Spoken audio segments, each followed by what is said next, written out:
읽으신 본문이 이제 크게 가나안 4개 지역 정도로 구분된 유다 지파가 분배받은 성읍이죠. 남쪽이죠, 남쪽. 구분을 지어보자면 20절에서 32절까지 보니까 네겝 지역의 성읍들에 대해서 이제 받은 성읍들에서 나오고 있습니다. 그리고 33절에서 47절까지 보니까 이제 평지에 받은 성읍들, 남부 평지 쪽에 받은 성읍들에 대해서 나오고 있습니다. 그리고 48절에서 60절까지 제가 산지 지역의 성읍들에 대해서 이제 열거를 하고 있습니다. 그리고 61절에서 63절까지는 광야 지역의 성읍들에 대해서 이제 언급을 하고 있습니다. 자, 이렇게 이제 엄청난 많은 성읍들이 열거된 것을 통해서 우리가 알 수 있는 것은 하나님이 주신 약속이 그것이 짧게 걸리던 오랜 기간이 걸리던지 간에 구체적으로 항상 성취된다. 이것을 우리가 붙잡을 수 있겠습니다. 하나님의 약속은 반드시 이루어진다는 겁니다. 그렇기 때문에 우리가 하나님의 약속을 언제까지 기다려야 됩니까? 반드시 이루어지기 때문에 이루어질 때까지 기도하고 기다려야 된다. 이겁니다. 왜냐하면 말씀드렸다시피 하나님의 약속은 반드시 이루어지기 때문에 그렇다라는 것이죠. 그러니까 인내하는 사람이 하나님의 약속을 누릴 수가 있다라는 것이죠. 자, 여기 유다 지파가 받은 성읍 중에 한 유명한 지역이 한 3-4군데 정도 나오는데 28절 한번 보세요. 28절에 보니까 브엘세바가 나오죠. 브엘세바. 그리고 54절에 보니까 이렇게 헤브론도 나옵니다. 헤브론. 54절. 그죠? 헤브론. 그 다음에 62절에 보니까 엔게디 이런 지역들이 나오고 있습니다. 브엘세바는 아시는 대로 아브라함이 그 그랄 왕 아비멜렉과 우물을 놓고 맹세한 곳이 브엘세바입니다. 그래서 브엘세바란 뜻이 뭐냐면 7개의 우물이라는 뜻이에요. 이삭도 여기서 우물 팠잖아요. 그죠? 그리고 헤브론은요, 원래는 기럇 야르바라고 하는데, 아브라함이 이 헤브론에 있는 마물의 상수리 숲을 이르러 가지고 여호와께 단을 쌓은 곳입니다. 그리고 그 위에 사라가 죽자 아브라함은 다시 당시에 헷족속에게 은 400세겔을 줍니다. 그리고 여기 헤브론에다 막벨라굴을 사는 거예요. 가족 매장지로 삼았습니다. 그리고 아브라함이 죽었을 때 그 아들 이삭과 이스마엘이 아브라함을 이곳에 묻었습니다. 이 막벨라 굴은요, 유대인에게 예루살렘 다음 가는 성지이기도 합니다. 왜냐하면 아브라함과 이삭과 그리고 야곱의 이 3대 족장 부부가 묻혀 있다고 지금도 믿고 있어요. 그래서 굉장히 성지로 여기는 곳이 이 헤브론이라는 겁니다. 또 다윗이 남북 유다를 통합하기 전에 이 헤브론에서 7년 동안 왕 노릇을 했어요. 그러니까 이제 분리된 남유다의 왕으로서 헤브론에서 왕을 다스렸던 것이 헤브론입니다. 엔게디는요, 우리가 잘 아는 대로 다윗의 은신처가 있었던 곳이 엔게디입니다. 그래서 엔게디 골짜기 이렇게도 말하잖아요. 사울이 군사 3,000명을 데리고 다윗을 추적해 올 때 이 사울이 용변을 보지 않습니까?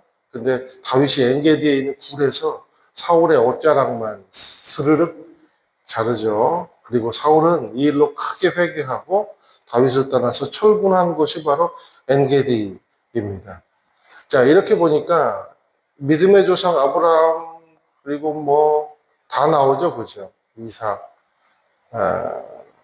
그리고 다윗 이런 사람들과 이스라엘의 역사를 이은 사람들, 유명한 사람들, 이 연관되어 있는 땅이 등장한다는 것은 앞으로 이스라엘 역사가 유다 지파를 중심으로 펼쳐질 것이다.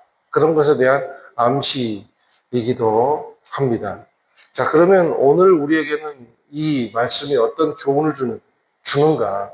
자, 오늘을 살아가는 우리에게도 반드시 약속의 땅이 있음을 알려주고 있습니다. 그래서 이것은 긴 지명은 어떻게 보면 계시이기도 해요. 계시적 메시지다.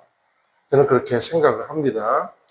우리가 갈 약속의 땅, 하나님의 나라에 이를 때까지 그러면 가장 구체적 약속의 실체가 누가 되겠습니까? 예수 그리스도가 되는 거예요. 예수 그리스도. 그러니까 결국 여호수아의 땅 분배는, 그래서 여호수아라는 이름이 예수님 이름하고 똑같잖아요. 예슈아. 예수님 이름도 예슈아예요. 땅 분배는 장차 그리스도 안에서 완성될 구체적이고 종말적인 유산을 미리 보여주는 예표라고 할 수가 있겠다는 겁니다. 그래서 조슈아, 예슈아, 그런 예표이죠. 자, 빌립보서 1장 6절에 보니까 여러분 안에서 선한 일을 시작하신 분이 그리스도 예수의 날까지 그 일을 성취할 것을 나는 확신합니다. 그랬어요. 그러니까 하나님의 우리를 향한 선하신 계획은 만세 전부터 계획된 거라는 겁니다. 그 강력한 약속이 바로 누구입니까? 예수 그리스도다라는 겁니다. 그래서 예수께서 우리에게 착한 일을 시작하셨으니 예수가 그 일을 이루실 것이다. 이 사실을 우리가 믿고 이 눈에 아무 증거 아니 배워도 믿음만을 가지고서 나아가는 거죠. 그리고 이 약속이 우리를 통해 실현된다는 것을 믿고 의지해서 정말 여호수아 본받아 또 예수님 따라서 앞서가신 우리 예수님 따라서 가는 거죠. 그런 귀한 성도가 되기를 주님의 이름으로 축원을 드립니다. 아까 읽은 63절 아쉬운 부분입니다. 이것은 예루살렘의 주민인 여부스 사람에게 대해 말하자면 유다 사람들이 그들을 쫓아내지 못했기 때문에 여부스 사람들이 오늘날까지도 예루살렘에 유다 사람들과 함께 살고 있습니다. 자, 유다 자손이 함께 예루살렘에 여부스 사람들과 거주했다. 이곳은요, 갈렙이 애를 써서 땅을 점령해서 초기에는 아주 성공적이었던 것 같습니다. 일부분은. 그래서 광야 지역을 유업으로 받았지만 안타깝게도 이 가나안 7족속 중에 하나예요. 여부스 족속은. 이 여부스 족속을 물리치지는 못했다. 완전히 쫓아내지는 못했다라는 것이죠. 이것은 불완전한 순종이고, 그리고 역사가 이제 흘러서 이 땅은요, 다윗 시대에 가서야 정복이 됩니다. 이 땅에 이제 남유다가 이제 수도가 세워지게 되는 것이죠. 그러니까 이것을 63절을 통해서 우리가 알 수 있는 것은 뭡니까? 마무리가 잘 돼야 순종은 빛이 난다는 겁니다. 마무리가 잘 되려면요, 끝까지 약속의 말씀을 붙잡고 될 때까지 순종해야 되는 겁니다. 중간에 포기하면 안 돼요. 하나님의 약속은 말씀드렸다시피 반드시 실현되고 완전하게 실현됩니다. 그러나 인간의 순종은 아무리 봐도 불완전하다는 겁니다. 그러므로 불완전한 우리의 행위에 우리가 기댈 것이 아니라 완전한 의로 우리를 다스리시고 인도하시는 예수님의 또 다른 이름 보혜사 성령을 붙잡아야 승리할 수 있더라라는 것을 우리에게 가르쳐주고 있는 것이죠. 저와 여러분에게 주신 하나님의 약속이 있음에도 우리는 연약해서 100% 순종하기는 힘듭니다. 그러므로 더욱더 겸손하게 나는 죽고 예수로 사는 거죠. 그러면 우리가 이루는 것이 아니라 우리 속에 착한 일을 시작하신 이가 이룬다는 겁니다. 예수님께서. 그 이루심을 보는 삶이 바로 의롭고 멋진 삶인 줄로 믿습니다. 그러므로 이 삶에 오늘도 도전하는 귀한 하루가 되시기를 예수님의 이름으로 축원을 드립니다.